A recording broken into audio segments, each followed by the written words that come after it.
Hello and welcome to the second DLC for Pathfinder Kingmaker, Varnhold's Lot.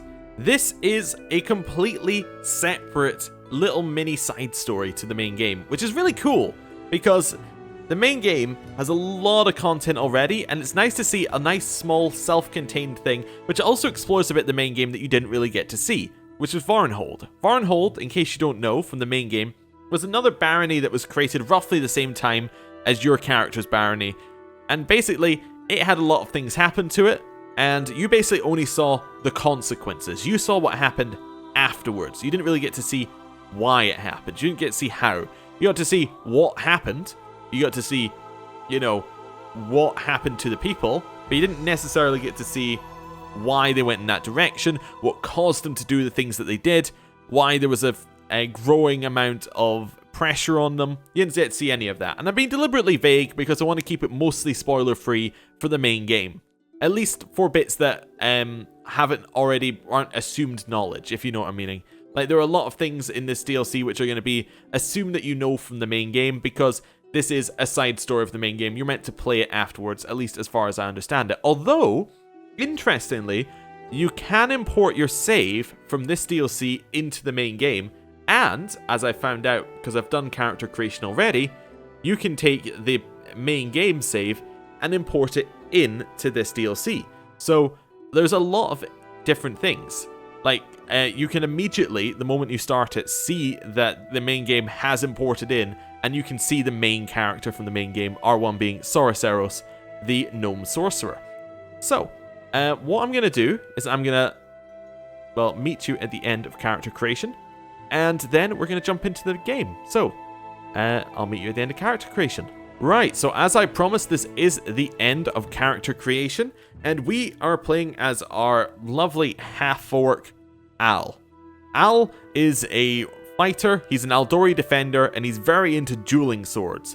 He's lawful evil, and he's basically somebody who's risen up through the ranks, and he was generally looked down upon as a half-orc, but now he's in a position of power, and he's going to make people pay by following the rules and very much enforcing them in a way that benefits himself. So, let's just go for complete and jump into it. There are some stories that resemble the last fleeting beam of sunlight. As the sun sets in the fog, it gleams and disappears, leaving perhaps a bright trace in someone's memory. One such story is of a town called Varnhold, and I, an author still unknown to you, shall convey it in every truthful and exciting detail.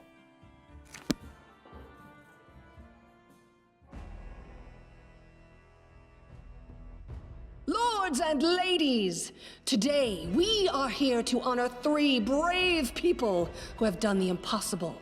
They've tamed the stolen lands. Baron Hannes Drelev, the new master of Glenabon. Captain Maegar Varn, the conqueror of Dunsword. And finally, the tamer of the Shrike Hills, who put an end to the atrocities of the Staglord's bandits. Step forward.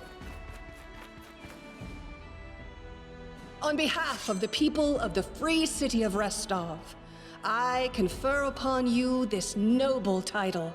Rise, your grace.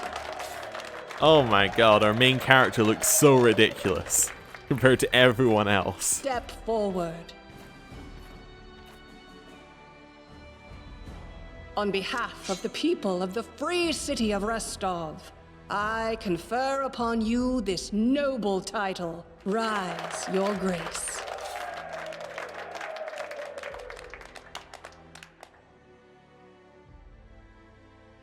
Thank you, Lady Aldori, distinguished guests. It is a great honor for me. It is with the greatest joy that I announce the founding of my barony in Dunsward.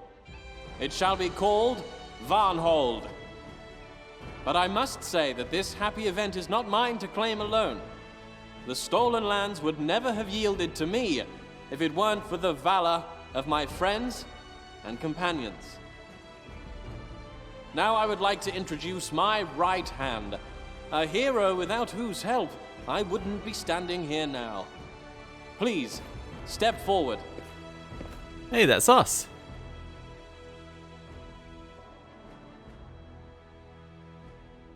Fantastic.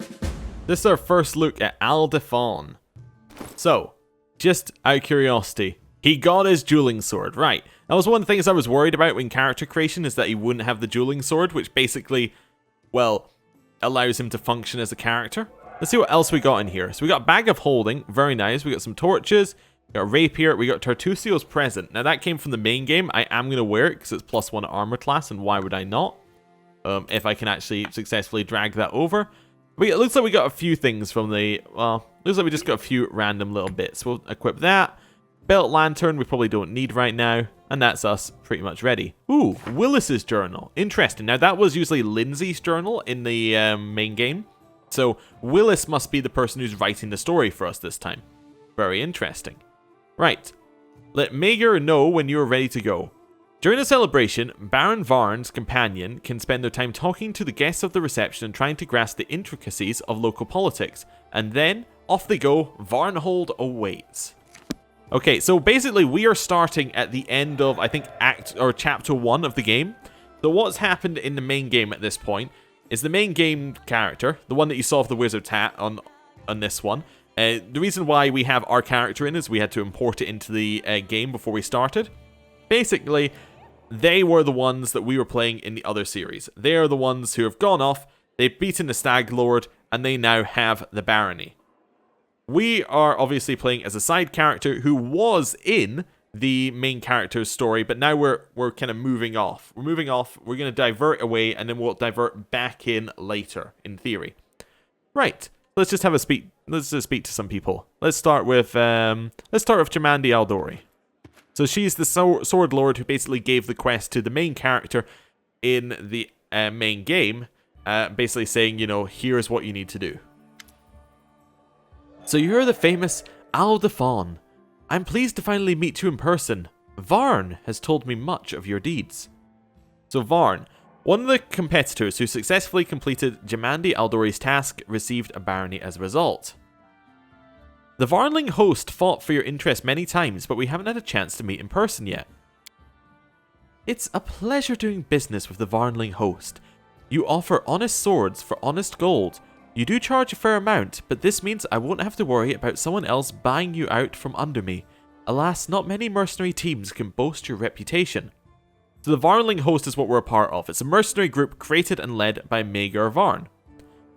What do you hold for the future of Varnhold? I only wish I knew. We live in a wild time of great changes. The rise of new states and disputed lands will be a shock to the entire region. Of course, I have my own thoughts and plans, as everyone does. But there's only one thing to be sure of. There'll be no risk of a boring future. Allow me to return the question. What do you think awaits your young barony? Well, let's see what we want to say here. I think that we're going to be quite cynical. I'll be frank, we're braced for the manipulations, guile, and treachery of our neighbours. I value your frankness. Yes, many rulers fall victim to the ambitions of their neighbours and their own gullibility. But many more fail from an inability to make reliable alliances. You can't survive without friends. And how can you find them if you see the face of the enemy everywhere you look?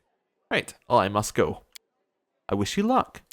Right. Who else have we got here? Castle Aldori is one of the characters that you can take as someone who joins the main character from the main game. But basically, they can join them as a regent. But we did not take that as a choice in our main game. So let's have a chat to him, see if he has anything to say. He's another half-orc.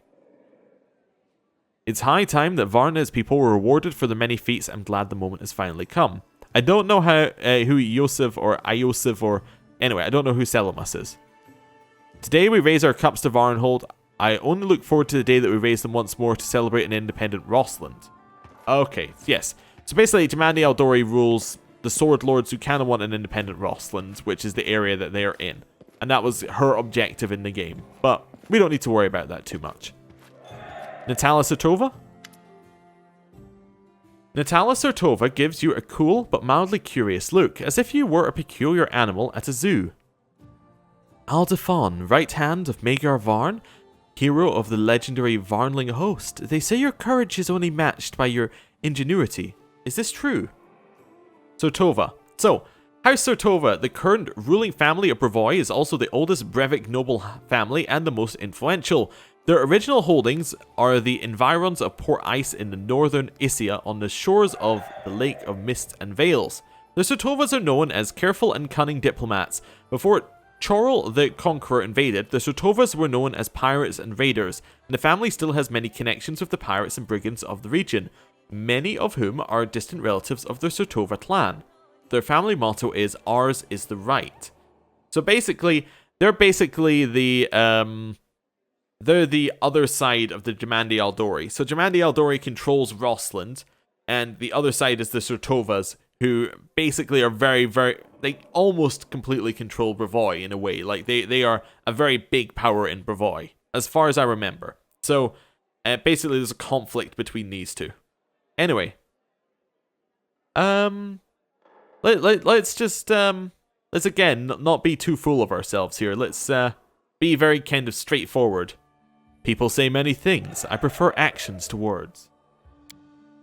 I see you are cautious, a commendable quality for people of your line of work. Your commander is certainly courageous, but doesn't think clearly about certain matters. He's bluntly refused to take envoys with them, as if he thinks his young barony can survive without allies. Do you think there are reasonable people in this new Baron's circle who understand how important diplomacy is for the state? You know what? I think we're loyal to Maegar, because the likelihood is, as a half-orc, he's the one who rose us up the ranks. So, yes, I support my commander's decision. So we're going to be loyal. We're still going to use our lawful evilness to affect others, but we are going to be fiercely loyal to the nation that we are creating. Loyalty is commendable, but still sometimes it can be useful to look around and see where your lord is leading you. Is it over a cliff? But in any case, for now this is just empty rhetoric. Your young state must first prove that it is worthy of diplomacy. I suspect we shall revisit this conversation in a year or two, if by that time the name of Varnhold can still be found on the maps. Okay, what do you think of today's reception? I suppose Lady Aldori and Mayor Sevalos are very happy with this affair they've managed to plot behind my back, along with their new toy baronies. Honestly, I should remind them who rules Brevoy and call an immediate end to the entire farce. Do you know why I haven't? Because it would have been a terribly obvious and crude response to Restov's maneuverings. On the battlefield, you wouldn't seek to do the very thing that your adversary expects and has been preparing for, would you? But I assure you, sooner or later we'll make her move, just not today. Okay, yes, so she is effectively in control of Brevoy. Restov. Restov is one of the two largest cities in the fertile region of Rossland in southern Brevoy, and as we now remember, Mayor Sevalos rules Restov, as it says here.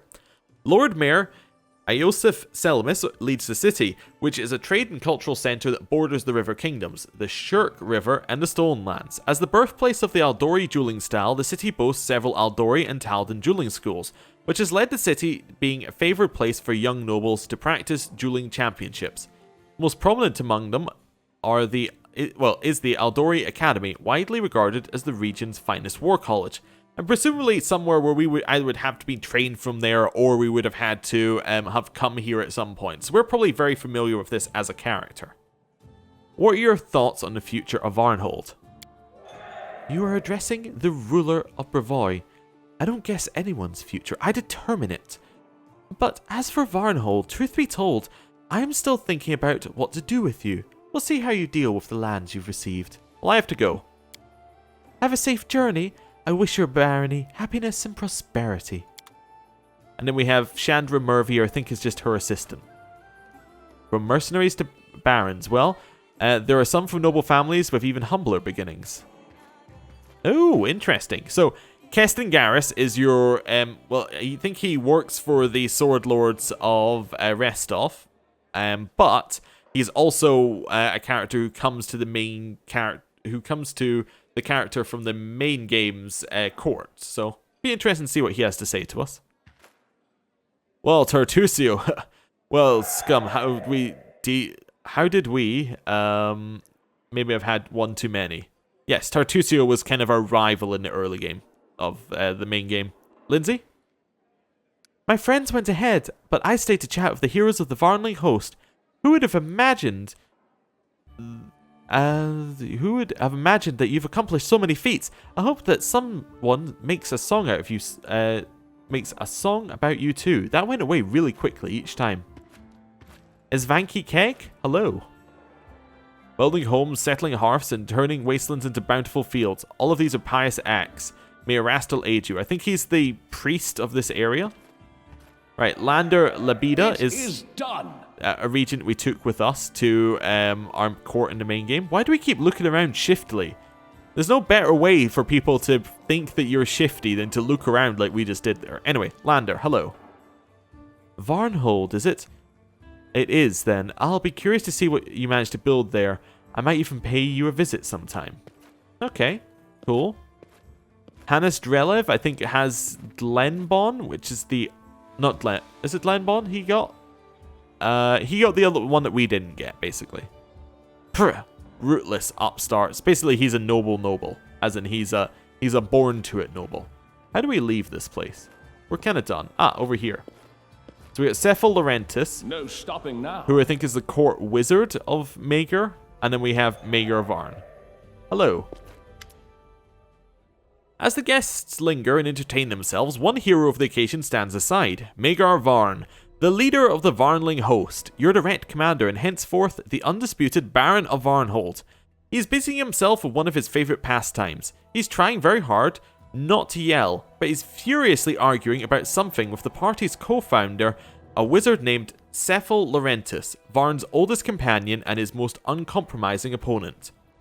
Maegar Varn's close friend and bitter rival, an experienced wizard and the co-founder of the famous Varnling Host mercenary group. But Varn, my dear friend, would you please be so kind as to explain what devil take you've been doing? I've financed this venture with my own personal funds, not to mention all the effort and time I've invested. And pray tell, what was it all for? For you to assemble the fruits of our labors and pitch the whole lot down the privy? Fruits? I've been busy guarding these fruits from Brevoy's incessant fruit moths. But I'm a baron now. We finally have our own land. For the first time in our lives, we're independent. No one can tell us what to do. And you want to destroy everything we've achieved by inviting spies into our house? Of course, why not? Please, do come in, eavesdrop, sniff around, take whatever you please.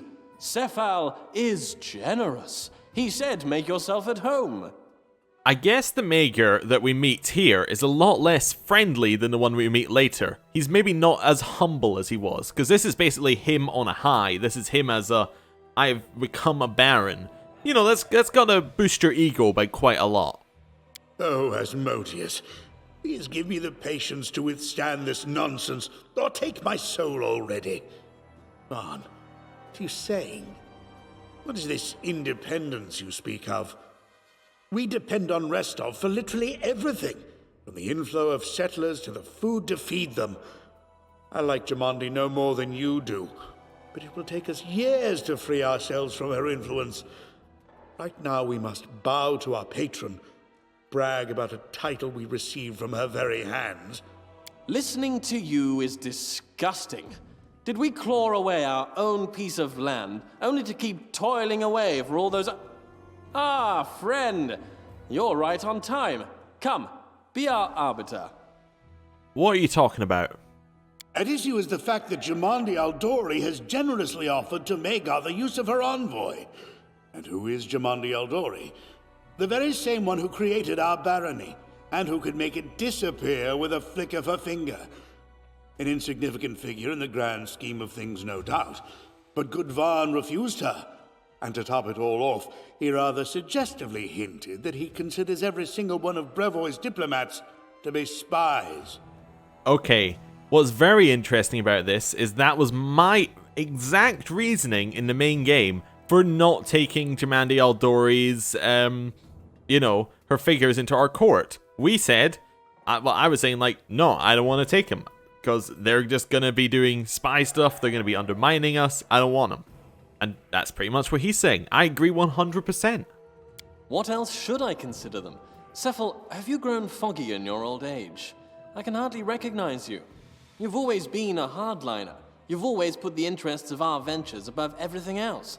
And now you want us to roll over on our backs for the Aldori, wiggle our tails, and wait to be petted. We're an independent state now, and we shall have it known to all that we won't be ordered about. Maegar, of course they're spies. You refused the spy in plain sight. Congratulations, well done. Now the Sword Lords will send other spies, ones we won't even be able to see. Restov has invested a great deal in our barony. He is ready to invest yet more. So why bite the hand that feeds us before the feeding is over? We could at least pretend to be humble, so long as we're still getting something for it. You know, good counterpoint. Anyway, Sword Lords. The Aldori Sword Lords arose when the famed swordsman Baron Syrian Aldori agreed to train a select group of pupils in his dueling techniques. They ruled Rosslyn for generations, each as prickly and impulsive as the Order's founder.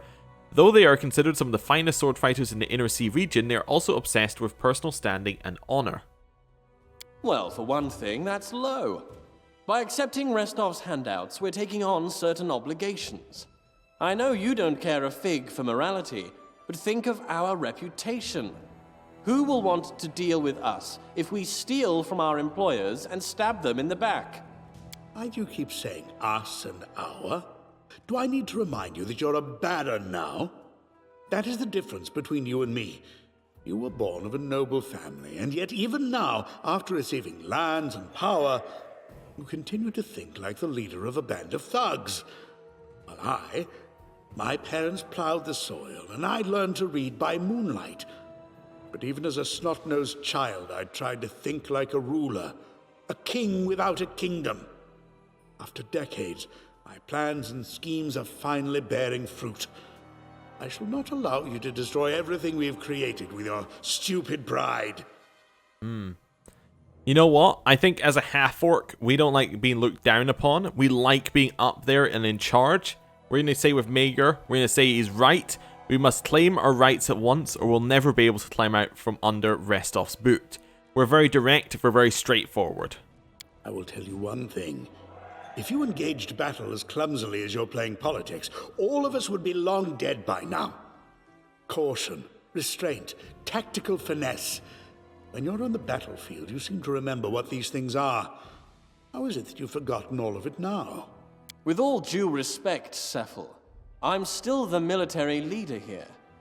You've called me hot-tempered and reckless many times before, pleading that I'll get all of us killed. But look around. We're still alive. Don't be a coward now. I know what I'm doing. Again, he's riding that ego high. That is true. You have saved us more than once.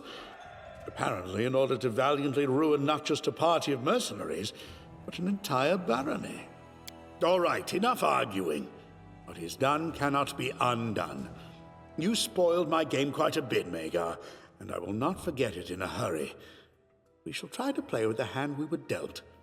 Celebrations are over. It's time for everyday life. I suggest we exchange bows with the respected hosts and set off to Varnhold.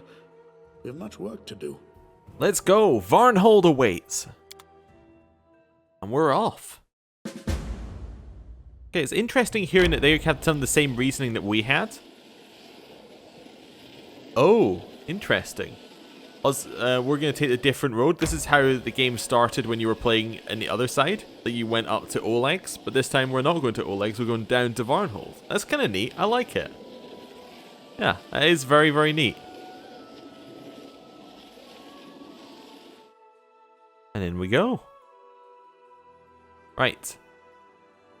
So I wonder what kind of things Varnhold did very early on, because we know very little about that. Anyway, are they coming? They are. They're coming. Ah, and there we are. Very colourful. Oh, and straight through that person. Hail, fighters. Hail, your grace. Varnling Host, my eagles. I promised for many years that I would lead you to victory, and now I have. Hurrah! Woo, yeah! You are a mercenary party no more. You are my personal guard, the best of the best. We'll never fight for others' gold again. From now on, we'll fight for what's ours. Hip, hip, hooray! Glory to Baron Varn! Right. The soldiers fall out, and only Kurji Isbok remains, looking as gloomy as ever despite the universal jubilation. The sullen dwarf is quartermaster and chaplain of the Varnling Host, famous for her skill in dampening the commander's enthusiasm. Welcome back, your grace. Did you have any fun at the celebration? Have enough to eat? Good, then let's get back to work before you squander the whole barony. You should have gone with us. You'd have liked it. I ate rest off. Besides, while you were at the ball, another bandit gang slithered into town. And who would have taken care of it if I weren't here, huh? Anyhow, the festivities are over. You're Baron now. Get to Baronin. If you say so, to Baronin. So, here's my first order. I shall appoint you, Kurjdi, as treasurer. You, Sephal, will be my regent, and you, Aldefon, my general. Any questions? No? Then let's get to work. Oh, and they're off.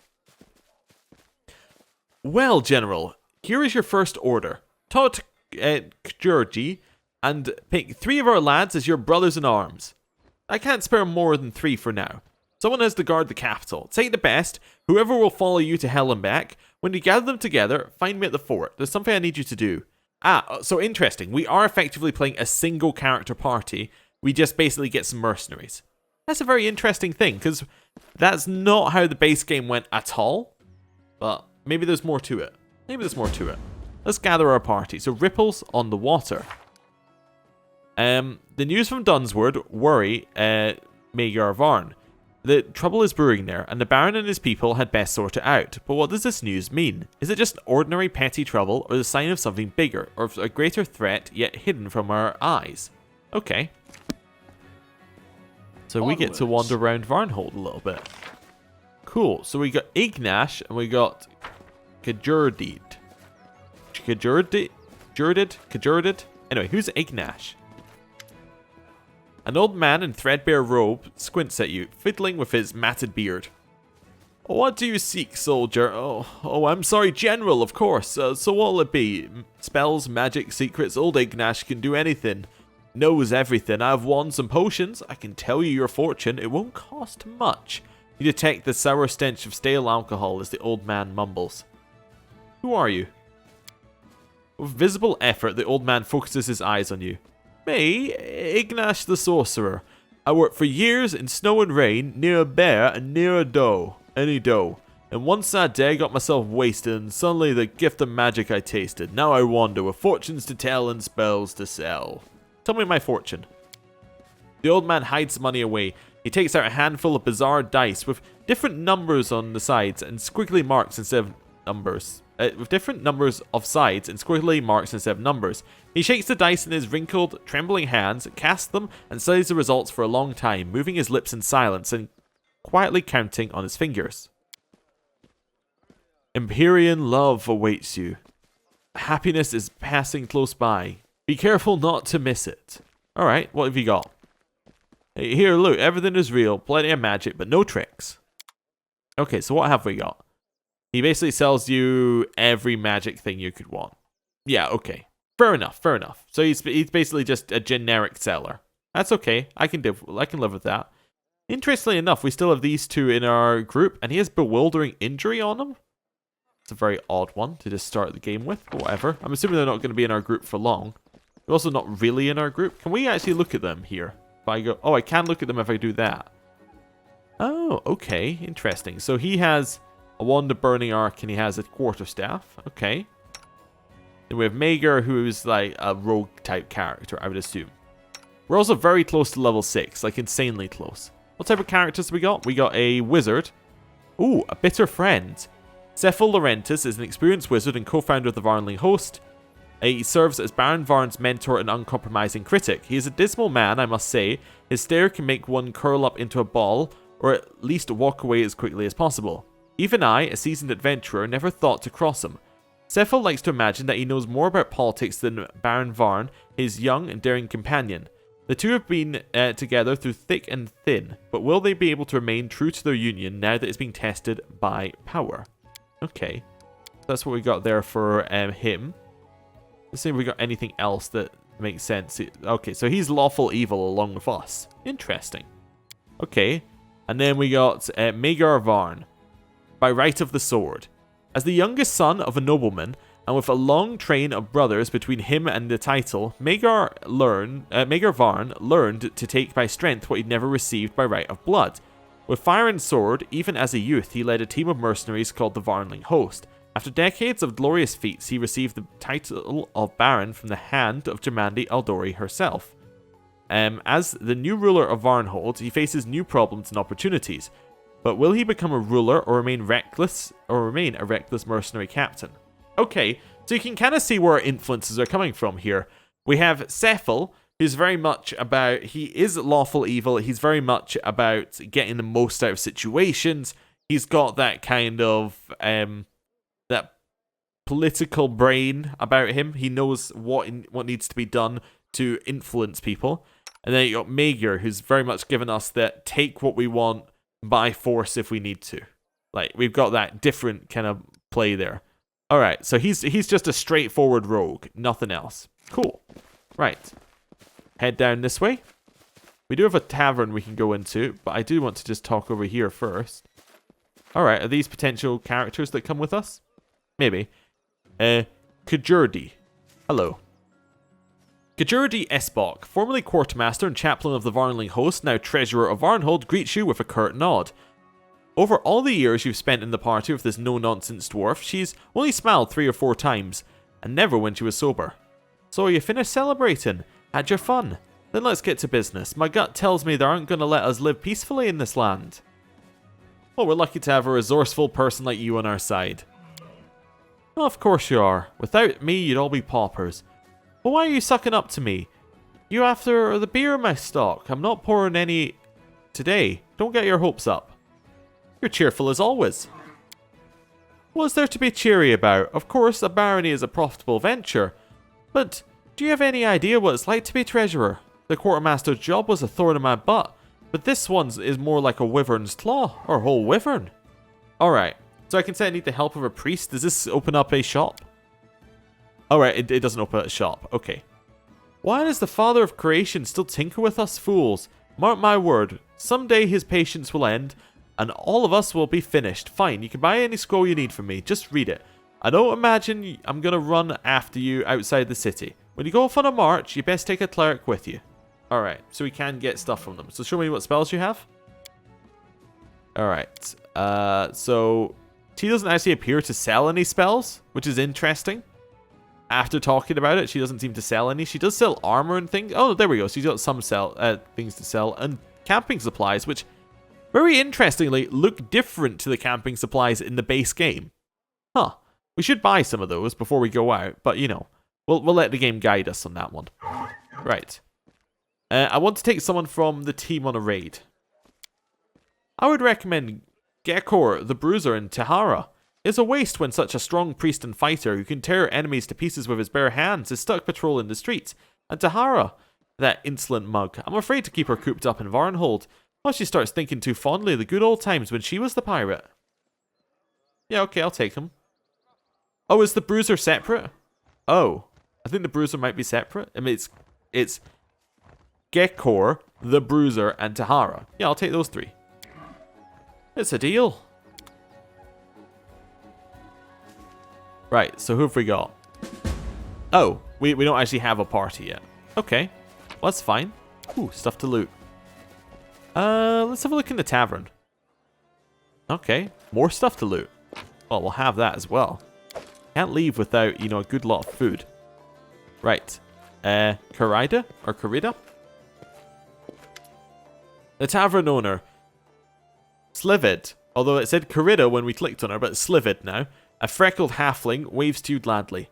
Oh, I heard you're the general now. Congratulations. This calls for a celebration. Do you want a drink or just water while you're on duty? Oh wait, no, alright, there are two of them. So the small one here, I actually just pointed at the screen with my finger originally, which, you know, obviously isn't going to help. This must be Civilid, and then this one is Carida. Her wife, Carida, stops wiping the cups and gives you a wry look. If I had to serve as the General of Varnhold, I'd start the day with a glass of gin. But you do that anyway. Who said a tavern owner's life is easier than a general's? How did you end up in Varnhold? We used to have a tavern in Galt. Ha! A nation of free thinkers and radicals, renowned for brilliant poets, artists, and philosophers whose ideas shaped the politics of the whole of Avastin. Galt was once a vassal of the nation of Cheliax. After the death of Arodin and the rise of House Thrun in Cheliax, the people of Galt decided to throw off their foreign rulers, along with their own nobles who had colluded with them. The executions did not end the bloodshed, and within 5 years, the severed heads of the ministers of the first government rolled down the steps of the guillotine. In 40 years since, over a dozen governments have ruled Galt, rising and falling like the waves of a stormy sea. And then one day we didn't. They confiscated it for the needs of the revolution. I suppose we should be grateful they let us go alive. They might have finished us off as oppressors and exploiters. Luckily, they were too busy enacting revolutionary justice in our wine cellar, and we managed to sneak away. The scumbags took everything we had except our common sense. Well, we broke our backs for a few years to scrounge up enough to open a new venture. We heard about this new barony in the new town, so we came here. It's quite a gold mine. The town is growing. There are more and more people, and all of them need to eat and drink. If Desna wills it, we'll be rich. Desna, also known as the Great Dreamer, Lady Luck, and Mother Moon, the goddess of dreams, luck, stars, travelers, is among the most ancient of deities. While her peers burdened themselves with the task of creating Galarian, she spent her time building the heavens. She knew there would be plenty of time for her and her followers to explore the many wonders of the world later. She's changed little since those earlier days, and she and her followers delight in exploring the town. What's on the menu? Here, take your pick. Right, so we got a recipe, which I'm going to buy, because recipes are useful. A couple recipes, and the rest will leave. Oh, and there's our party. Oh, cool. So I am going to read these recipes, because we can use them on the world map. Let's see what we got. So we got a Tahara, who is some sort of rogue. She's a freebooter. Okay. Don't know what freebooter is, but we'll have a look in a second. She's just a Varnling Host mercenary. Okay. So she doesn't have any special story about her. That's fine. These appear to be grayed out, like they're not available. Interesting. Can we see what freebooter is? Now, we just know kind of generally what freebooter is. Okay, but it's some sort of rogue-ish. Yeah. But they form a bond with their crewmates. This bond allows them to spend a move action to grant their allies extra combat prowess when they work as a team. All allies within 30 feet can see or hear the freebooter and gain an additional +2 on attack rolls. Okay, so she kind of buffs everyone, in a way. And as a move action, she can indicate an enemy in combat and rally her allies to attack that person. Okay, yeah. So she basically buffs allies. Okay, cool. And she's also a Hunger Seeds Oni spawn for a tiefling. So endowed with brawny muscles and thick bones, Hunger Seed always seems poised to explode in some larger, more powerful form, and have a voracious appetite for sensory pleasures and carnal desires.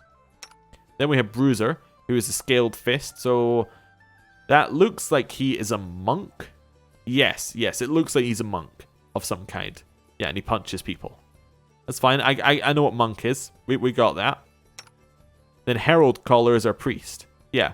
Now, the most important thing is, does he have... he does not have the ability where his healing does... Oh, wait. Does he? No. There's one I'm looking for, which is like... I think it's called Selective Channeling. Which I don't think he has. Where basically it only heals friendly people. Doesn't look like he has that. But his animal domain...